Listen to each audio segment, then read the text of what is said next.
Hello and welcome back to another episode of the NBA Outlet presented by OTGBasketball.com. I'm your host, Nick Fay. With me, as always, on the NBA Outlet, my guy, Kory Waldron. What's poppin', Kory? And nothing much, man. Week left of school, and it's all in on the NBA.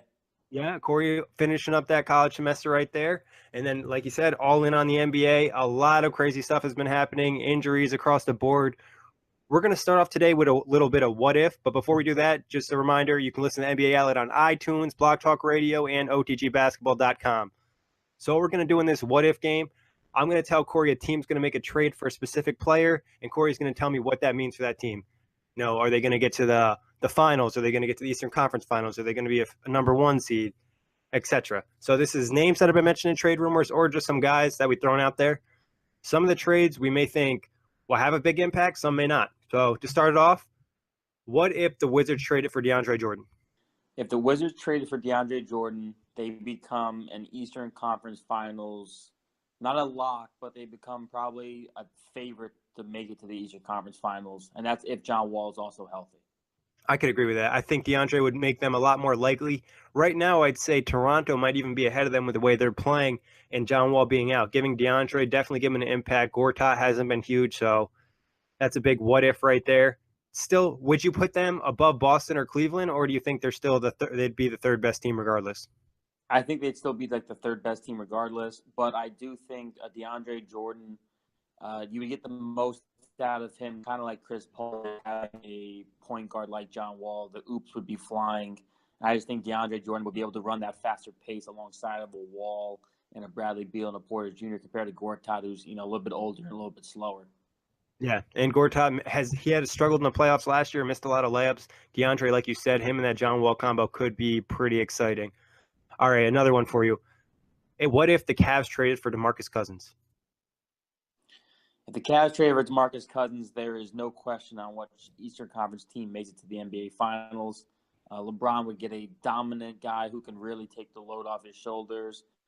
Kevin Love would get a lot of floor spacing, having a guy like DeMarcus Cousins who can also do anything, shoot threes, drive into the paint. And in the Eastern Conference, there's not a lot of centers who can even match up with DeMarcus Cousins. Feast on all those Eastern Conference teams. If you look at the teams the Cavs would match up against, the Boston Celtics, Al Horford is their center. DeMarcus Cousins going against Al Horford, I love that matchup. Al Horford against Jonas Valanciunas or Serge Ibaka, I love that matchup. Cousins would just dominate in the Eastern Conference. Yeah, Cousins definitely would give them that dominant force inside. How would it make you feel about a matchup with the Warriors in the finals? Still feel the same way? Golden State's walking away with another championship? I still think the Warriors win just because they're so star talented, but I do think DeMarcus Cousins and LeBron James would pretty much get whatever they wanted, similar to what LeBron and Kyrie has done in the past. But I still think there's just too much talent in Golden State. Yeah, too much depth on the Warriors, surrounding cast, supporting cast. Like you said, that's a good comparison. Kyrie and LeBron got theirs, but the Warriors still won. It would be kind of the same thing with Cousins and LeBron unless somebody else stepped up. And that's kind of been an issue for the Cavs. They need somebody to really step up in the finals. But what if the Celtics traded for Anthony Davis? The Celtics trade for Anthony Davis, then the LeBron James to the finals for 8 straight years is in serious jeopardy. That would give the Celtics their biggest issue. Rebounding, rim protection. We know Anthony Davis, if he's on the court, is a top 5 player, arguably a top 5 player. I think Anthony Davis would solve a lot of their issues, and he would definitely make the Celtics a threat to the Warriors, maybe more so than the Cavaliers, only because the Celtics play so much more defense and they're such a gritty team. Yeah, I kind of like the Celtics matchup across the board a lot better. Obviously, LeBron is a deciding factor in any playoff series, but the way the Celtics can kind of interchange parts. They have a lot of guys that can play 2 through 4, which is really interesting. So I think that'd be a cool matchup. And like you said, Anthony Davis, when healthy, and we've never really seen him on a deep playoff run, so we don't even know what he would do if he was able to get to the next level. He's only been, I believe, to the playoffs one time, knocked out in the first round by the Warriors, and he put on a show in that series. Yeah, he did. That was a really good series. I believe in the first or second game, Curry had that ridiculous corner 3 where Davis, I think, closed out on him and got engulfed and still made the shot. Yeah, and Curry was falling into the courtside seats. Into the front row, yeah. Yeah. All right, another Eastern Conference team. What if the Raptors traded for Marc Gasol? If the Raptors trade for Marc Gasol, it definitely makes them kind of fit in what Toronto has been the last couple of years. A bunch of ISO ball players with defenders. Norman Powell brings them defense. Adding a guy like Marc Gasol would definitely bring them more defense. Anything, I guess, that gets Valanciunas off the floor, if you're Toronto, would definitely be an upgrade. Serge Ibaka has not been worth a lick of that contract, so maybe if he was moved for Marc Gasol, that would also help, or if for Marc Gasol would definitely be an upgrade. Gasol can still play. He can still score. He can rebound. He can assist. He does it all. He would definitely add a different element to that Toronto team, which the last couple of years has been kind of stagnant. What do you think it would do for them in terms of the playoffs? Do you think this would help boost them, or are they still kind of stuck in that lower tier underneath the Cavs and Celtics? Yeah, I think they're still underneath the Cavs and Celtics, but I do think they'd be clearly better than the Wizards, and I think it'd make them closer to the Celtics only because the Celtics have that, they've been rebounding well to start the year, but rebounding is an issue for the Celtics, and come playoff time, you need to really win the battle of the boards, and I think Toronto could have the edge with them if they have a Marc Gasol and an Ibaka. Yeah, I think Marc Gasol over in Toronto, if they were to make a move like that, the changes they've made, Dwayne Casey's made on the offense, a lot more ball movement. So I think he would definitely help with that. Like you said, he's a great passer as well. Now kind of onto some trades that I just kind of made up. I don't even know if these guys would be available, but I just throwing it out there. What if the Blazers traded for Thaddeus Young? That's a good one. I figured maybe the Pacers would be willing to make the move. Obviously, they're not looking at championship right now. Sabonis has been great, so maybe they grab another asset. Yeah, I mean, if the Pacers want like a first-round draft pick, it's definitely definitely on the table. For Portland, though, I mean, I wouldn't mind it. Nurkic has been really good for them. CJ McCollum's kind of having a down year, but he played a little bit better last night. Dame has been killing it.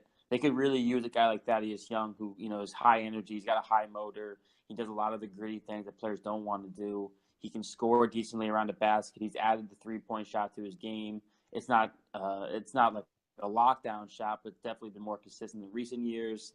And he's all hustle. And I definitely think because of what Portland is, they're defensive rating teams this year. They've been gritty. A guy like Thaddeus Young would definitely kind of just fit right in, I think. What do you think it would do for them playoff-wise? I mean, I think it would probably lock them in the playoffs. Do you think it would guarantee them a top 6 seed?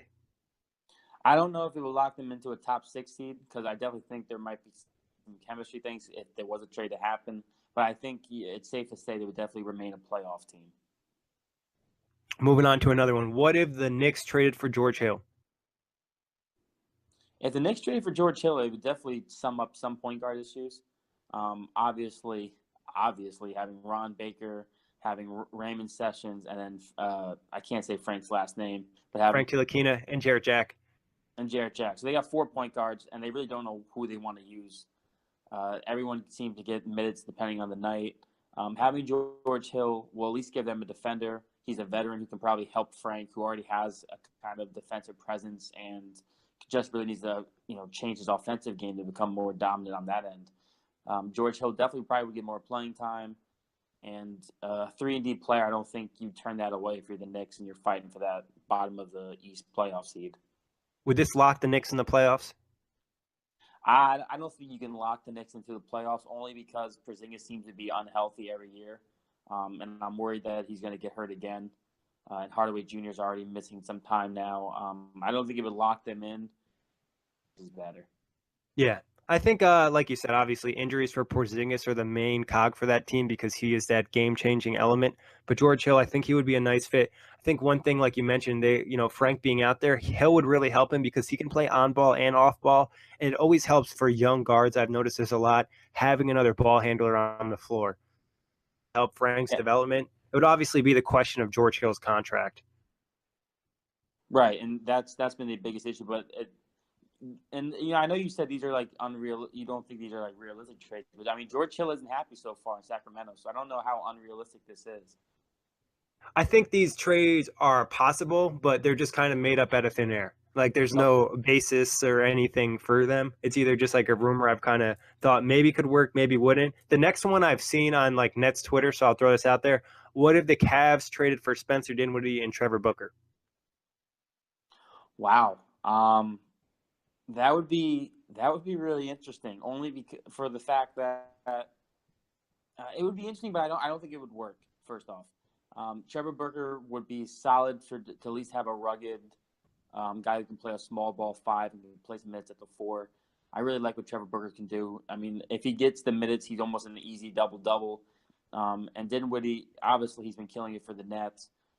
But I don't know how he fits in because he's another ball handler. And on the second unit, I think Wade's finally gotten comfortable with the ball in his hand and him kind of running that show. I don't know how it would work out if he's got to give the ball away more time than not. And as we know, LeBron James is the point forward, so he needs the ball in his hands as well. I don't know if the Dinwiddie fit would work. Yeah, it would definitely be an interesting thing. The one thing I think the Cavs would maybe be interested is Dinwiddie's contract is obviously super cheap, and that would help them, including next year, because I think he's at like the veteran minimum.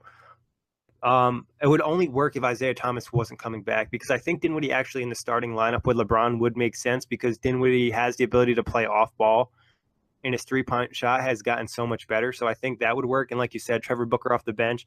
I don't really see a combination, though, to make this trade work for both sides. There just really isn't enough assets on the Cavs side other than that one main piece being the Nets pick. And I don't think this would be enough to hand that over. So, but on to the next one. What if the Spurs traded for Ricky Rubio? Obviously, Donovan Mitchell is kind of dominating in Utah. Rubio hasn't really worked out.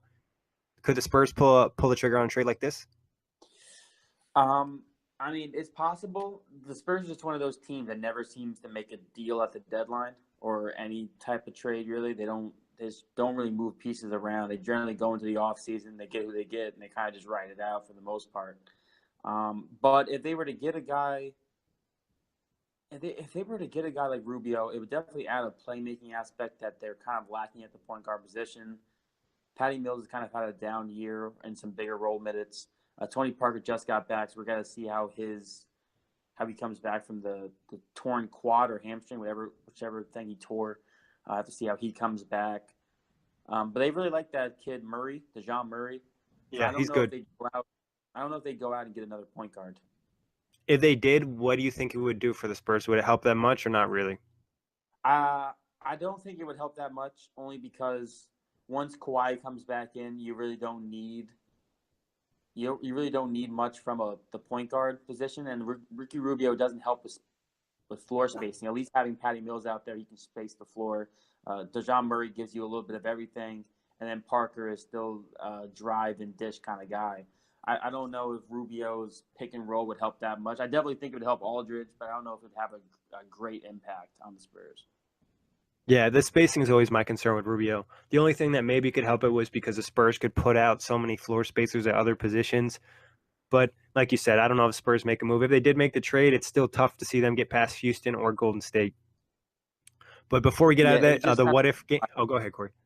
It would just kind of solidify. It would kind of like sell them in on being like a 3 seed. I don't know if it would really raise the bar, like you said, against a team like the Warriors or the Rockets. Yeah, because you still see plenty of issues with Rubio playing the Warriors and the Rockets. Before we get out of the what if game, Kory, you got any what ifs real quick off the top of the head? What if? I don't really have a what if. This is kind of a what if. This is just for you. What if Lou Williams got traded? Like, who would he go to? I think he could go to a good amount of teams. I'd have to look at his contract number. I don't know it off the top of my head. But I would think if the Clippers trade DeAndre, I would see Lou going with them.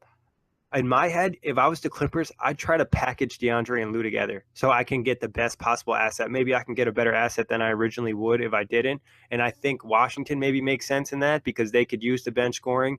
Pretty much any team DeAndre has been and tied to. If you look at Milwaukee, they could probably use a little scoring boost off the bench. So Lou Williams, if I was Los Angeles, that would be my deal. I would be trying to package Lou and DeAndre and trying to get, one really good asset if possible.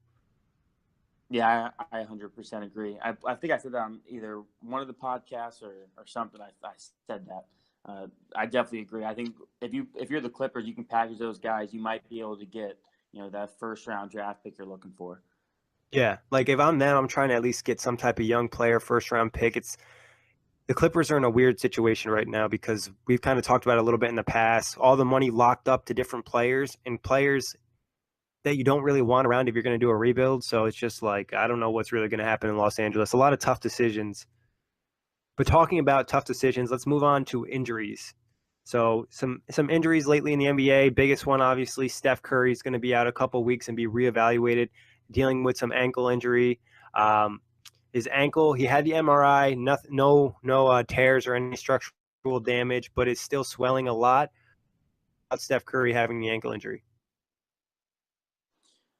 I'm only concerned because this was his issue early on in his career, were his ankles. He couldn't stay healthy. There was I know there was jokes made that he was made of glass below the knees, and then he kind of fought over top those injury bugs, and he's been the freak he's been for the last couple of years. So it's concerning, especially because he's been hurt off and on already to start this year. We had mentioned it before the season started that the only issue for the Warriors to repeat would be health. And they just have not been healthy to start off this year, but they have enough star power to get this done in the regular season. Yeah, you mentioned the ankles being an issue in the past. 2011, I believe he had ligament surgery on one of his ankles, and then in 2012 he missed a good amount of games. And then the ankles were, all right for a couple years. They were just tweaking here and there, nothing too crazy. But this is probably the most serious one he's had in quite some time, being that when you look at it, they say he's going to be reevaluated in a couple weeks. That doesn't even mean that he's going to be back in a couple weeks. So we could see Steph miss up to a month of time. I think if I'm the Warriors, I'm not that concerned. I'm just trying to play it safe. They have the luxury of having a Kevin Durant on their roster that can kind of lead the show. But for the Warriors, it looks like, do you think they could lose the third seed? I mean, lose the first seed and fall all the way down to the third seed, or no? They can definitely lose the first seed. I think as of right now, The Rockets are in there. If the Rockets stay healthy, as long as James Harden is healthy, the Rockets can be a 1 seed. Because we saw what they were when they lost Chris Paul, and they still remained better than they were last year, but not as good as they can be this year. And then with Chris Paul back, they reached another level. So I definitely think the Rockets are a 1 seed to lose. Kevin Durant missed time, Draymond missed time, Curry is now going to miss time. Yeah, I just think for the regular season, if you're the Warriors, it's whatever. You don't really worry about this stretch. You're going to be a top 4 seed as long as you have 2 to 3 superstars on the floor at all times.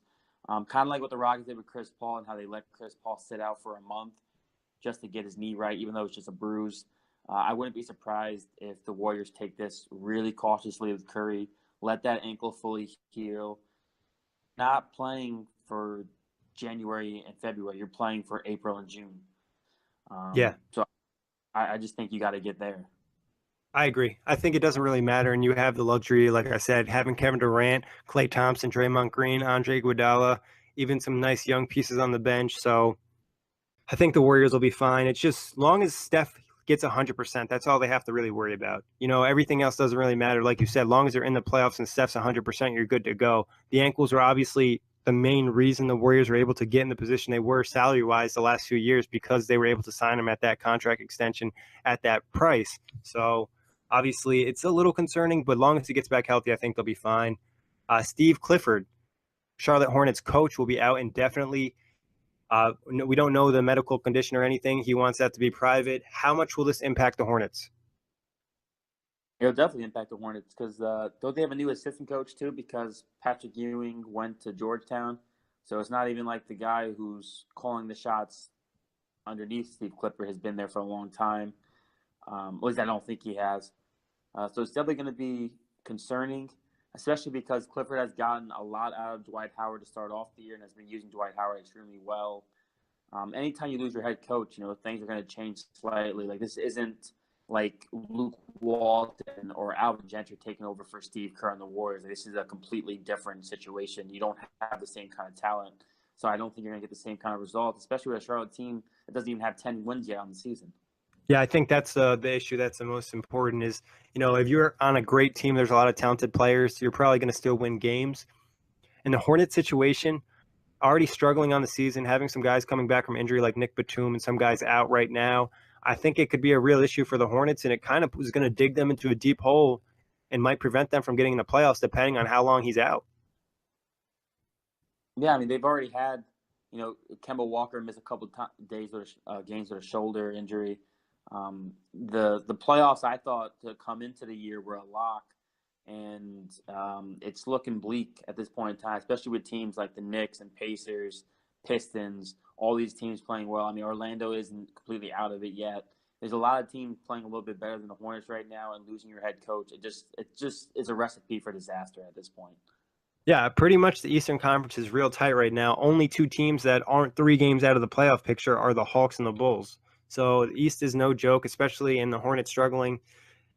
I think it might knock them out of the playoffs. I wouldn't be surprised. I wasn't really ready to lock them into the playoffs going into the year as it was because I'm never willing to bet on Dwight Howard. And just I know there's injuries with Nick Batum. So it'll be something to keep an eye on. One of the NBA's young guns, though, last night went down with injury as well, and that's Devin Booker. Late in the fourth quarter, he looked to maybe pull his groin muscle. He had to be carried off by teammates. How worried are you about Devin Booker? Or he'll be fine. He's 21. He'll recover. I mean, we got to see the severity of it. If it's a tear or something to that degree, then it's definitely an issue. I mean, the Anthony Davis pulled his, and that, or it was a hip abductor, whatever it was, and that looks pretty bad. He's only going to miss a couple days. Like you said, though, he is only 21, so the risk for this being as serious as it may be isn't that high. But it's never good when a player has to be carried off. You couldn't put any weight on that leg walking off the court. Yeah, that was definitely alarming. I didn't expect that after seeing the injury. I thought maybe he would just kind of get walked off, but the fact that his teammates had to carry him off made me a little bit more worried. But obviously, the Suns are just going to be cautious. With Booker out, are the Suns the worst team in the NBA? Are the Suns the worst team in the NBA? Without Devin Booker, yes. So, Suns fans, it could be a rough ride going forward. But enough about the negative injury news. Let's talk about some positive stuff. And Rudy Gobert returned this week, and it looks like the Utah Jazz, a little bit before he came back, they started to turn the page. And I believe they're on a winning streak right now. I mean, they were on a winning streak until they lost last night to OKC. But what have you seen in Gobert's return, and what does this mean for the Jazz? First, I want to say I got lucky in my fantasy league. I picked Rudy Gobert was dropped, and I picked him up. Wow. Right. I got the notification saying he was going to be back possibly on Monday, and I was like, all right, I got him. Obviously, he isn't producing great fantasy numbers yet. He's definitely still coming back from that knee injury. He only had like 5 points and 6 rebounds last night. He got back in, and they played a back-to-back. But I definitely just like what this team is right now. I mean, like we mentioned this on the last pod. Getting Donovan Mitchell all that playing time and ball in his hands and having him grow that confidence of a rookie. When Gobert finally gets his legs underneath him and he's back to 100%, I really like what this Jazz team has done, and Gobert's going to be a big piece of that. Yeah, I think the Jazz actually might be starting to play a little bit better than I anticipated. I think Donovan Mitchell is just like getting better instead of like steadying out. You expect him to cool down a little bit, and he's having a really big impact on the game as a rookie. Yeah, and certain guys have been better, like Derek Favors. Favors has looked a lot better than last season. Last year, he hardly could move. This year, he looks a lot quicker. Yeah, I mean, he was hampered, I think, by knee tendonitis last year or some kind of knee injury, which is never good for a big man, but he definitely looks regenerated this year. Yeah, which is good for the Jazz, and they're finding a way to make things work. But some other big news this week, the NBA may be getting back arguably one of their top 5 players in Kawhi Leonard. He should make his return possibly this weekend. What are your thoughts on that? Yeah, Kawhi Leonard coming back is certainly big time. They haven't had their best player in 2 months, so that's definitely something to be concerned about. He's back. I mean, you get the claw, you get your best defender, you get your best offensive player. Aldridge gets to have a little bit taken off his shoulders. And the Spurs can now see what they are with a LaMarcus Aldridge that isn't a dumpster fire like he was last year. Yeah, honestly, I'm really excited to see Kawhi back. Like I hate when the top players are out of the league. So getting back one guy like this, it'll definitely make me tune into a couple more Spurs games because right now, I don't really want to watch LaMarcus Aldridge. I'd rather watch Kawhi Leonard dominate a game, drop 30. I think one play that'll stick out to me last season, it'll stick out to me for a while. I think he blocked James Harden on one end, took the ball coast to coast on the other end, and got a dunk. So Kawhi's just the type of player that has such a big impact on both ends of the floor. Yeah, that was the end of the game too. That was the winning night. Yeah, it was a big time play. I mean, that's the type of stuff, and the Spurs still have a good record. So it'll be interesting, like you said, to see how they do with Aldridge firing on, high cylinders and then getting back Kawhi. Yeah, it's especially, and they just lost Kyle Anderson for what looks to be a couple weeks, so they Yeah, could sprained definitely use. MCL, I think, right? Yeah, they could definitely use some help at the wing because Rudy Gay has been solid, but Rudy Gay hasn't been he was prior to the ruptured Achilles. Yeah. That Achilles injury gets everybody. It just takes away a lot of your pop. So keep an eye on the Spurs. Obviously, Kawhi's the type of player that makes his teammates better, so expect everyone to step up. But that wraps up for today. Kory, as always, thank you for hopping on. And as always, thank you everybody for listening. And you can catch the NBA Outlet on iTunes, Blog Talk Radio, and OTGBasketball.com. Hasta la vista.